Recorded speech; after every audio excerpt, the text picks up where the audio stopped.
রবিবার কামালঘাটস্থিত বামুটিয়া মণ্ডলের 17 নং বুথে মন কি বাত অনুষ্ঠান শ্রবণ করেন মুখ্যমন্ত্রী ডক্টর মানিক সাহা।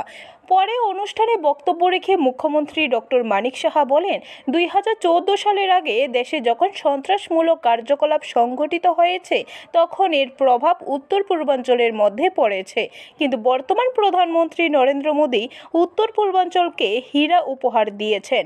অস্থির পরিবেশ বন্ধ হয়েছে। বর্তমানে প্রধানমন্ত্রী নরেন্দ্র মোদীর নেতৃত্বে সার্বিক ক্ষেত্রে বিকাশের দিকে এগিয়ে চলেছে দেশ, আর এগুলি অবশ্যই মূল্যায়ন করতে হবে, কারণ দেশ বর্তমানে অর্থনৈতিক দিক দিয়ে তৃতীয় স্থানের দিকে এগোচ্ছে। এই বিকাশের দ্বারা অব্যাহত রাখতে হবে। কোথায় ছিল আর আজকে কোথায় চলে গেছে? 2014 আগে দেশের যে অবস্থা ছিল, সেই পার্লামেন্টে আক্রমণ থেকে আরম্ভ করে আমরা সবাই জানি, আজকে মুম্বাই হামলা, সব জায়গায় আতঙ্কবাদ, নর্থ ইস্টার্ন জোনে আমরা নিজেরও এই আতঙ্কবাদের দ্বারা আমরা ক্ষতিগ্রস্ত হয়েছি। 2014 পরে সেই চিত্রটা কিন্তু এখন পাল্টে গেছে।